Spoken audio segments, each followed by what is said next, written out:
Hola, vamos a resolver el quinto problema de máquinas de inducción, máquinas asíncronas, y se trata de un problema muy parecido al anterior, donde tenemos la máquina que estamos considerando en este primer grupo de problemas, con los mismos parámetros de siempre, para todos ellos, y se nos pide, mediante el uso del circuito equivalente aproximado, estimar los valores, en este caso, del par máximo, del deslizamiento para par máximo en régimen generador, y además para un deslizamiento igual al valor al nominal en valor absoluto pero negativo, también en régimen modo generador, determinar el par mecánico interno, la corriente en la entrada de la máquina, la potencia mecánica en el eje y las potencias activas y reactivas cedidas a la red. Aquí al estar trabajando la máquina con deslizamiento negativo, ya sabemos de la teoría que la máquina se va a comportar en modo generación, en modo generador.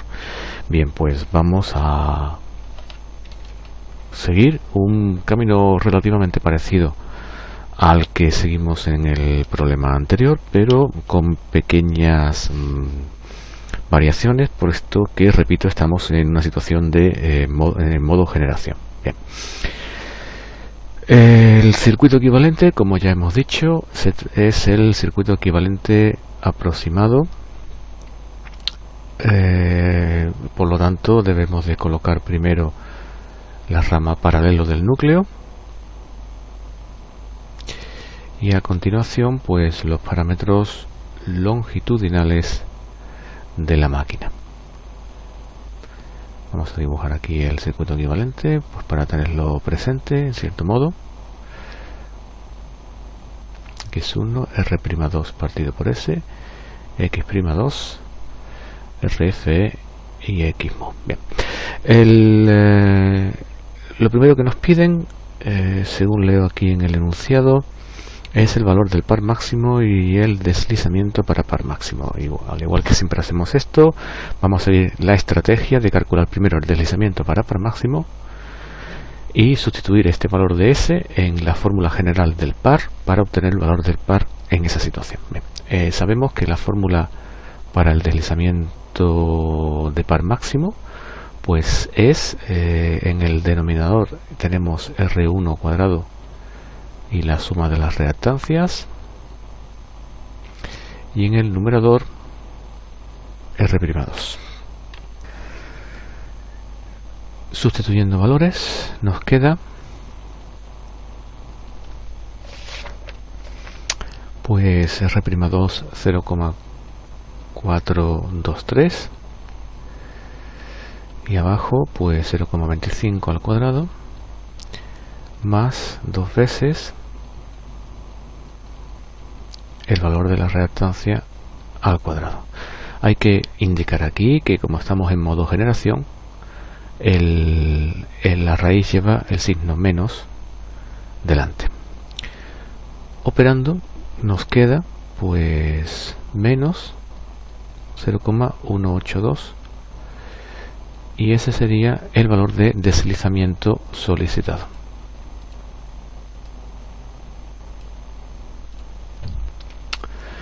Calculamos el valor de par máximo. Como ya hemos dicho, sustituyendo en la fórmula de par todos los parámetros y el deslizamiento para la situación que queremos. Como la fórmula ya la hemos repetido suficientemente, lo que es la expresión con cada uno de los términos en los distintos problemas, vamos a poner directamente los valores de cada uno de los términos. Sería 3 veces el número de pares de polos por la resistencia R'2 dividido del deslizamiento por la pulsación, y en el denominador tendremos R1 más R'2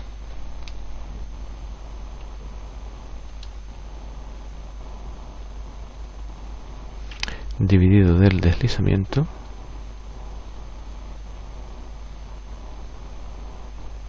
al cuadrado más las dos reactancias, que al ser iguales la ponemos así. Y arriba la tensión de fase al cuadrado. Todo esto da un par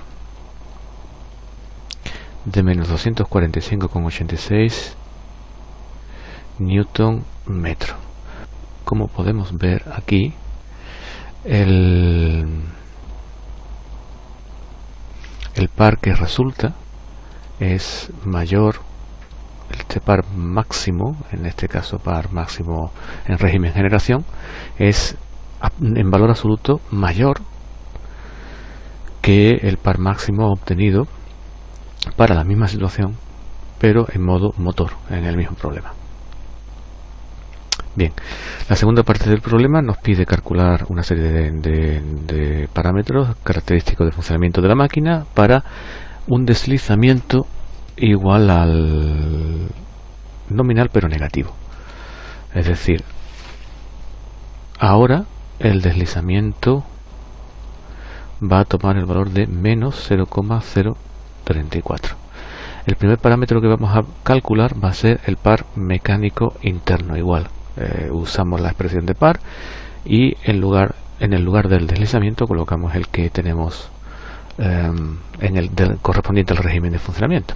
Sería 3 por 2, número de pares de polos, por el valor de la resistencia R'2 dividido de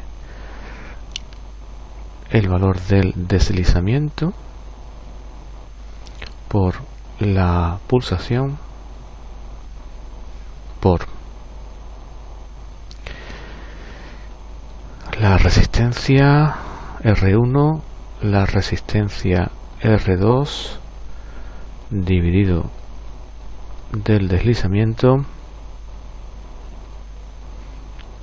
y las reactancias.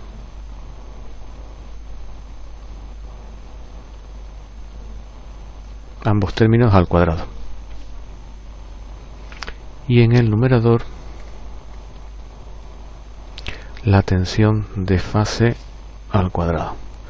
Todo esto da un par de menos 82,31 newton metro. Ese sería el par mecánico interno de la máquina.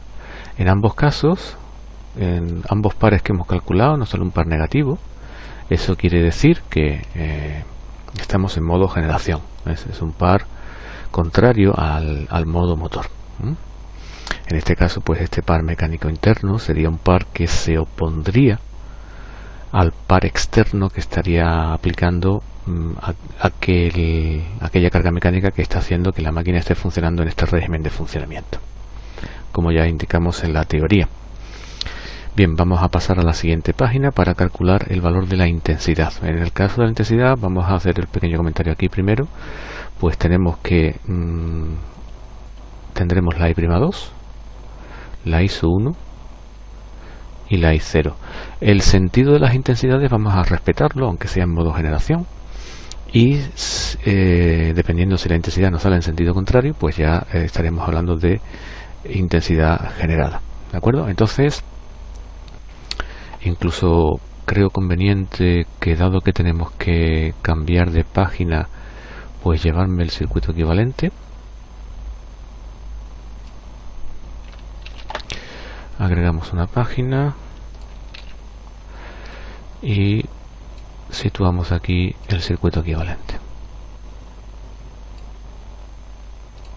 Bien, vamos a calcular I'2. I'2 pues sería, en principio y en valor complejo, pues sería la tensión aplicada, que sería V1, no estaba aquí indicada, dividido de toda la impedancia de la rama.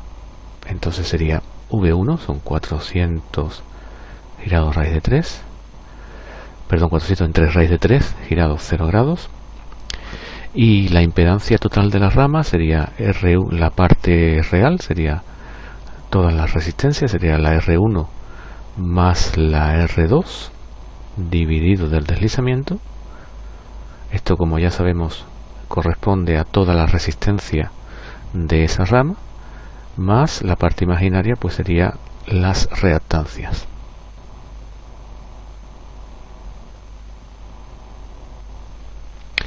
Esto da como resultado, lo voy a copiar aquí ya que no tengo sitio, una intensidad I'2 de 18,613 amperios girados menos 169,3 grados.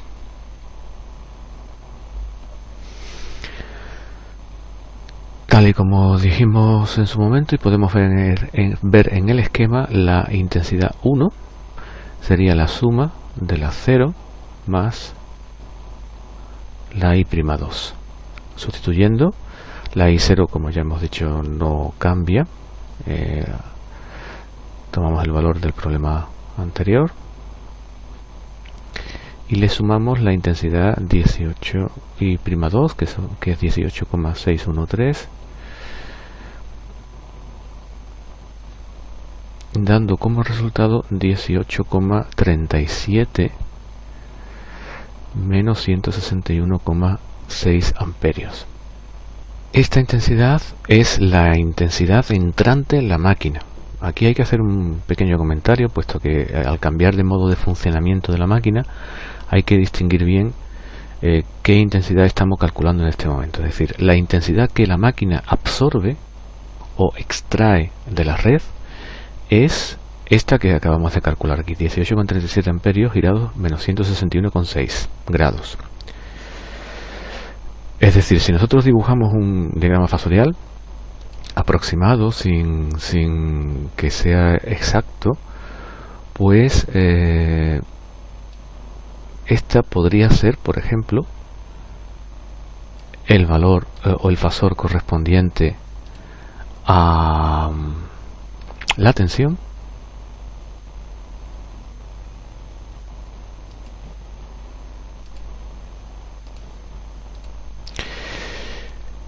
y por lo tanto, vamos a ponerlo aquí, a indicarlo aquí, y por lo tanto la intensidad que acabamos de calcular ISO1 tiene un ángulo de atraso de 161,6 grados, es decir, de manera aproximada esa intensidad podría ser aproximadamente esta de aquí.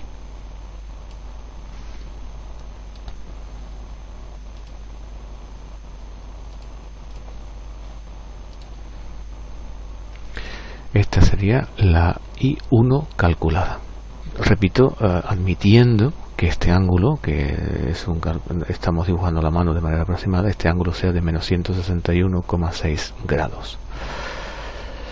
Por lo tanto, esta es la intensidad que vamos a llamar absorbida de la red.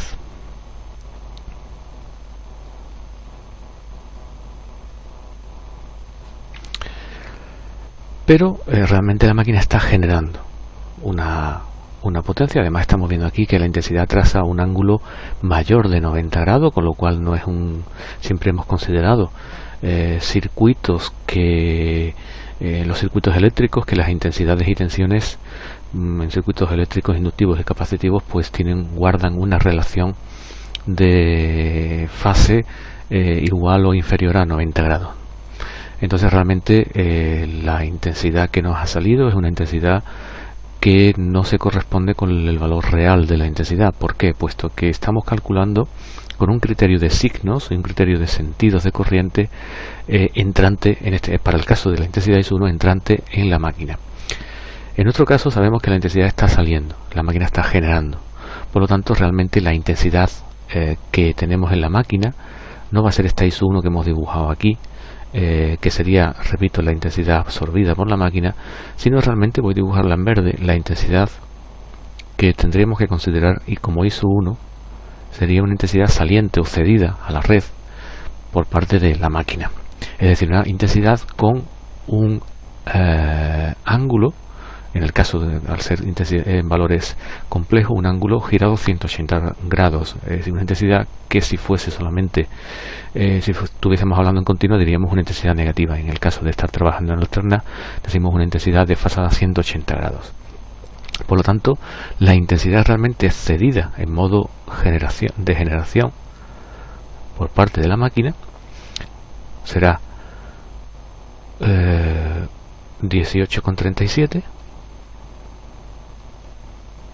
girado 180 grados, es decir, menos, con lo cual nos quedaría una intensidad de 18,37, el módulo no cambia, pero un ángulo de 18,42. Si tuviésemos que representar esa intensidad, pues aproximadamente en este diagrama facial que estamos aquí dibujando, pues sería una intensidad del mismo tamaño aproximadamente, pero sería aproximadamente, repito, pero girado un ángulo, en este caso ya inferior a el considerado antes. Esta sería la primera que dibujamos, sería una intensidad absorbida, y esta sería la generada, y el ángulo sería este de aquí, que nos ha salido, que ya se corresponde con un ángulo inferior, en este caso a 90 grados. Por lo tanto, la máquina está cediendo esa intensidad. Es la intensidad que tendremos que considerar como intensidad generada. Por lo tanto, esta sería el valor de la intensidad I1 que nos piden en el problema.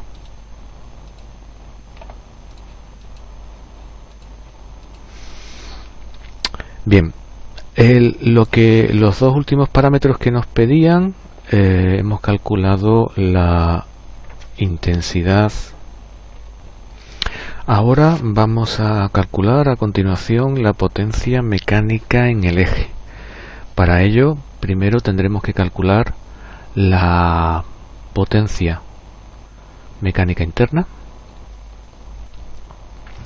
que será 3 por el valor de la resistencia R'2, 0,423, por el valor de 1 entre el deslizamiento,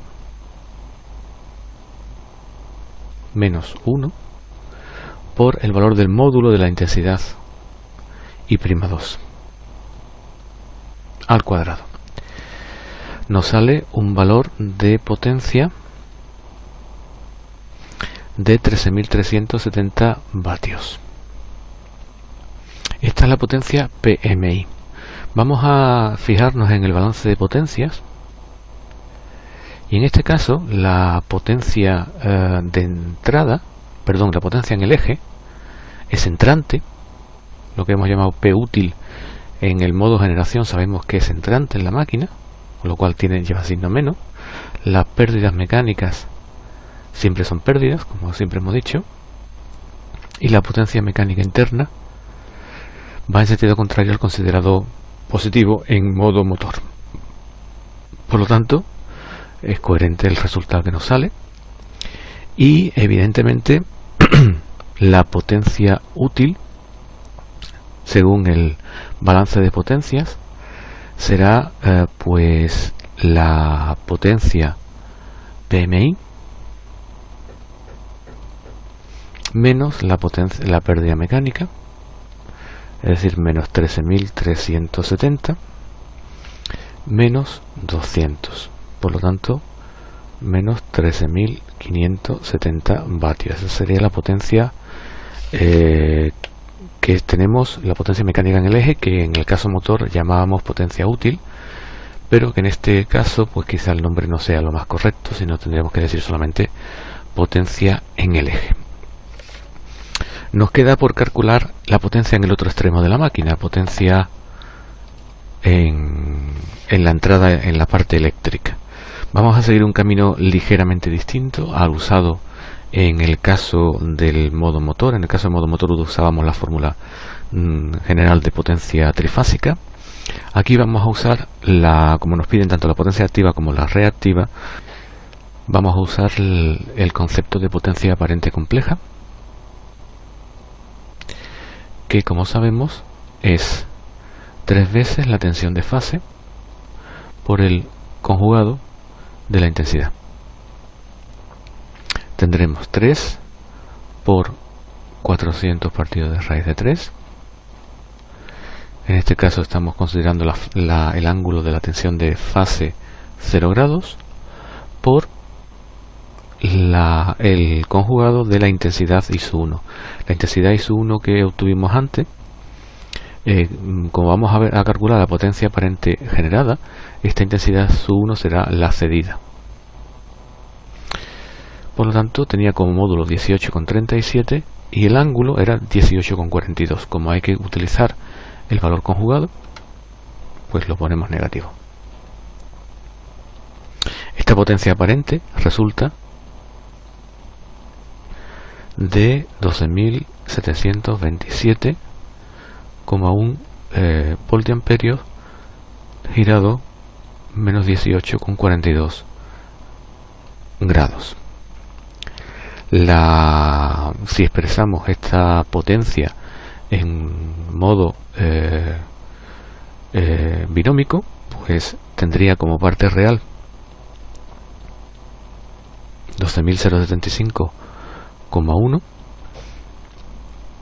y como parte imaginaria 4.021,5. Sabemos que la potencia aparente se corresponde con lo que es la potencia activa más J potencia reactiva. Por lo tanto, igualando términos, podemos afirmar que la potencia generada en la máquina sería de 12.075,1 vatio.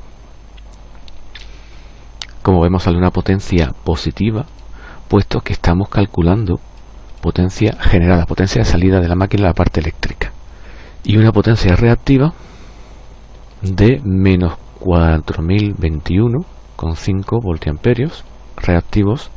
Como vemos, sale una potencia negativa, puesto que aunque la máquina produzca potencia activa y convierta esa potencia mecánica que se le está inyectando en potencia activa en la red eléctrica, la máquina sigue necesitando absorber potencia reactiva. Por eso sale el signo negativo, puesto que el funcionamiento interno de la máquina, en la creación del campo magnético, necesita precisamente de esa potencia reactiva. Y con esto pues se ha terminado de resolver pues este quinto problema de máquinas asíncronas.